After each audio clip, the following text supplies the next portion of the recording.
My name is Alyssa. I've been married to my husband, Smith, for 3 years. I work as an insurance sales agent. Although I have flexible hours, I work on commission. So sometimes I get home later than Smith during busy periods. Smith has always been there for me, running his small business. We had a pretty good arrangement. I didn't have much time for housework, and Smith didn't mind doing it. But the issue has always been with my sister-in-law. My in-laws are really great people who have never mistreated me. However, sister-in-law is super attached to Smith. From the beginning of our relationship, she's been causing me problems. Despite multiple warnings from my in-laws, Smith has always taken her side. We argue about it now and then, but since we only see sister-in-law a few times a year, I didn't make a big deal about it. However, that doesn't mean I don't hold some resentment towards her. For example, I like a particular brand. While I don't splurge on it, I do buy things I want from my own savings or by working extra hard. She once accused me of getting those items from Smith and even stole from me. This happened when we went to my in-laws' house for a Christmas visit. When we walked into the living room, sister-in-law was already a few drinks in. "Ah, Smith, you're back." "Yeah, you're already drinking?" "It's Christmas, come join me." "Oh, alright then." As Smith was about to sit, I said, "We haven't even greeted everyone yet, and we're not staying the night, you know. If you start drinking now, we won't be able to drive home." She scoffed. "Geez, what a strict wife. It's fine. Smith can just stay here. Why do you need to go back together?" I retorted, "So that's what comes to your mind before even saying Merry Christmas?" She then annoyingly leaned on Smith and whined, "Smith, Alyssa is bullying me." I was so disgusted by Smith's failure to push sister-in-law away that I headed to the kitchen. "Mother-in-law, Merry Christmas." It seems that mother-in-law was so wrapped up in preparing a full-course Christmas meal and party that she didn't hear our exchange. "Oh, you're here! Sorry, I didn't notice. Merry Christmas." "Is Smith not here?" "Smith is in the living room with sister-in-law." "Oh, Smith didn't even greet me.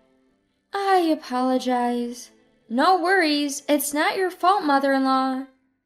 As she said that, mother-in-law headed towards the living room. I followed her and found Smith evidently unable to refuse an offer to drink with sister-in-law.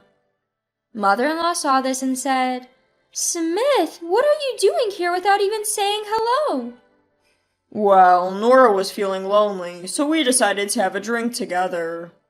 "You should have greeted us first. I was wondering why only Alyssa came to greet us." "I couldn't turn down the drink." Smith mumbled something, looking down, but I ignored him and took my seat. Just then, as I put my purse on the chair, sister-in-law perked up and started talking. "Wow, is that a new purse? Nice." I had a bad feeling and promptly placed the purse back on my lap. Sister-in-law looked visibly annoyed and said, "I can't afford one. Smith, I want one too." "Well, I didn't buy it." "Then give me Alyssa's." "What?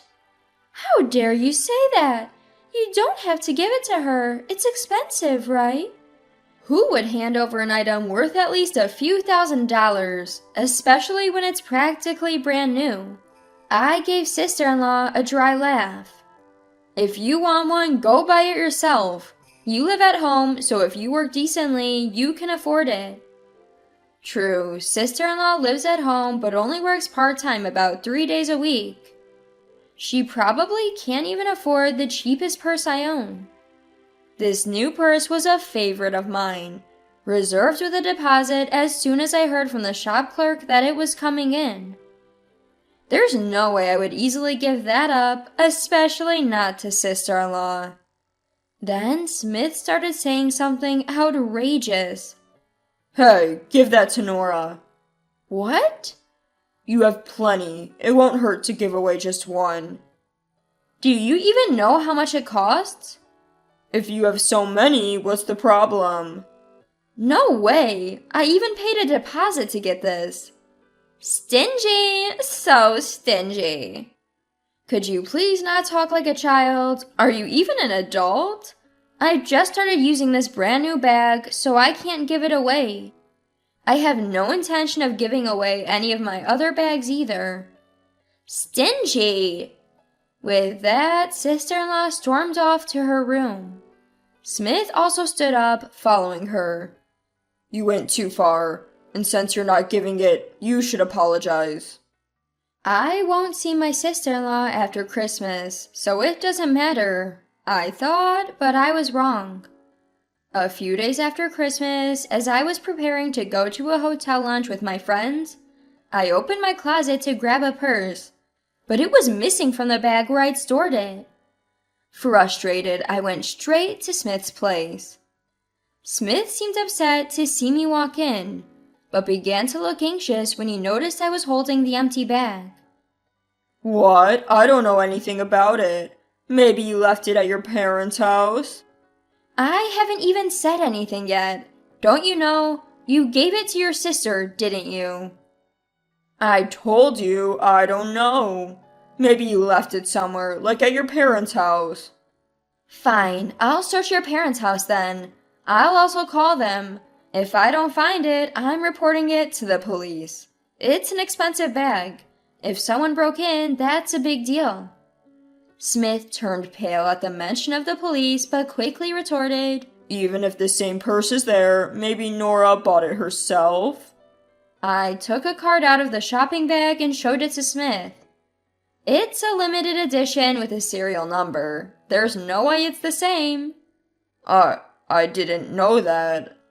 My sudden visit surprised them, but they let me into my sister-in-law's room when I explained the situation. My purse was easily found in the messy room, but it was in terrible condition. The bag had remnants of food and drink stains, and it seemed beyond repair. Even my mother-in-law was at a loss for words. Suddenly, my sister-in-law, perhaps realizing someone was in her room, barged in shouting, "What are you doing? I told you not to come into my house." "Just give me back my purse." "Actually, you can keep it. Just give me the money back." "What are you talking about? I bought it." Probably coordinated with Smith. When sister-in-law said that, she had a smug look on her face and seemed quite pleased with herself. So I told her the same thing I had told Smith.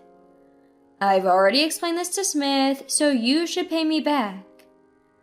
"But Smith gave it to me. It's mine, and it was a gift, so it doesn't matter." Here was my sister-in-law acting like a child, even in her 30s. It was more pathetic than annoying at this point. My head was starting to hurt, but wasting a few $1,000s was out of the question. "All right, I'll file a police report. It's theft, right?" Mother-in-law was the one who reacted. "Please, no police. She's still my daughter. I'll cover it, and Nora can pay me back from her salary. Please."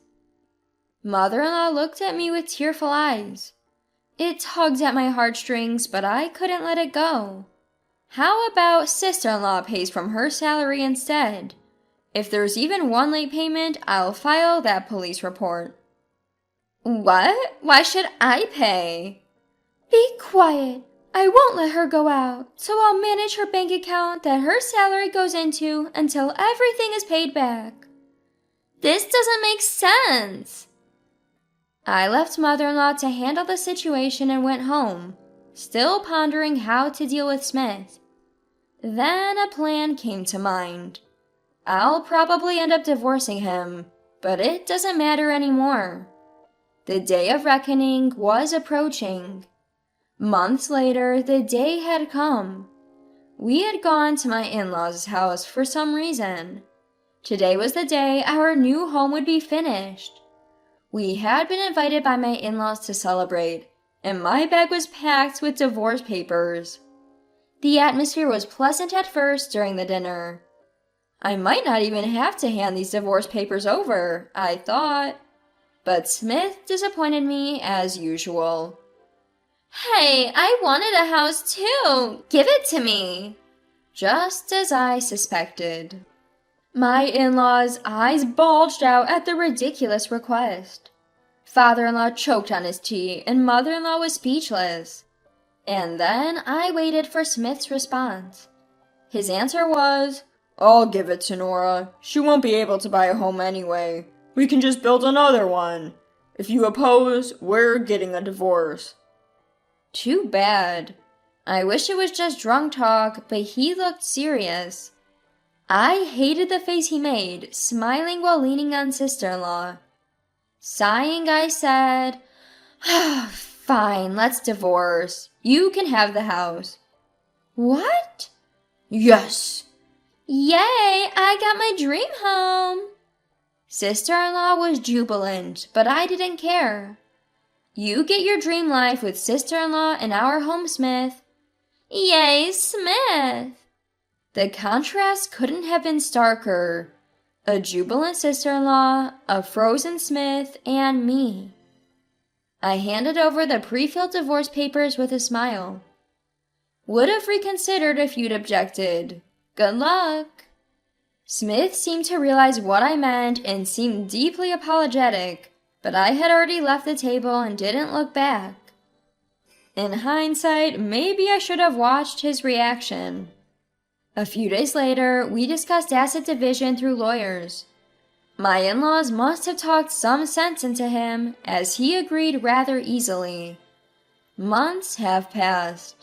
I was living alone in an apartment I bought before marriage, peacefully taking care of my cat. Then sister-in-law shows up. When I opened the door, there she was, deeply apologetic. "I'm sorry, help me." "Who are you?" "Don't talk like that. We were family once." "I don't recognize people like you as family. You're the one who said that, right? Besides, we're divorced, so we're literally strangers now." "Please, I can't make it on my own." Upon a closer look, my sister-in-law was in rags. No wonder. Smith's earnings were less than the average temp jobs in the area. I said I'd leave the house, but I never said anything about continuing to pay the mortgage. The mortgage built around my income would be too much for Smith to handle. I bet the loan alone would swallow up his paycheck. Originally, the home was built so I could live there with Smith, but now I don't care anymore. "I never thought Smith would earn so little." Neither did I. Smith is what you'd call a freelance writer. If he writes, he makes money. If he doesn't, well, no income. Smith hates working. He gets sick if he has to do regular work outside, so a regular job is out of the question for him. He's tried it before but quit after a few months. So he was content doing housework while I was the main breadwinner. I provided almost all of our living expenses, and even the down payment on the house came from my savings. I found out that Smith boasted how he funded our lifestyle and splurged on luxury items without contributing to living expenses. And when we got divorced, I learned he had even taken on debt. Wanna guess what the debt was for? Presents for sister-in-law. I knew something was off when I saw high-end clothes and accessories scattered in sister-in-law's room, items she couldn't afford on a part-time job. My suspicions led me to discover thousands of dollars in debt on Smith's credit card.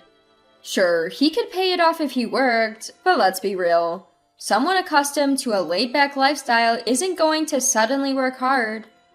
Why not sell the house then? "We've been cut off by Mom and Dad. They've sold our house and moved away. If we sell, we have nowhere to go. That caught me off guard. While my in-laws had always been soft on my harassing sister-in-law, I thought they would never actually abandon her. But it seems they'd finally reached their breaking point this time. No surprise there, with Smith falsifying his income and stealing the house from me, and sister-in-law sticking to him like glue. And then there's the home loan in tens of thousands of dollars. Even loving parents have their breaking point. It's what you chose, right? A home with just you and Smith. But Smith told me to sell my gifts, to work because we can't sell the house. That's on you. It's painful to see a 32-year-old crying at the doorstep. Actually, Smith is 10 years older than me. And believe it or not, sister-in-law is 8 years older than me. It's just pathetic that no one had set them straight before. But that's a separate issue. Why should I help people who've mistreated me all this time? I'll be going freelance a month after the divorce. I have my professional connections from my diplomat days, so I'll be just fine. But that's for my future, not for the downtrodden sister-in-law standing in front of me now. Please, can you at least take over half the mortgage? I couldn't help but burst out laughing, which enraged sister-in-law, her face turning beet red. What the heck? I'm begging you. Let me make this clear. No, I won't pay the mortgage. Why should I pay for a house I no longer live in? But you're the sister-in-law. So, I'm no longer your sister-in-law, got it? If you keep this up, I'm calling the cops. Do you want a criminal record too? My sister-in-law was startled by the mention of the police and scampered away. It's likely that Smith and she will have to fend for themselves from here on out. They're both adults. They should get what they want with their own efforts.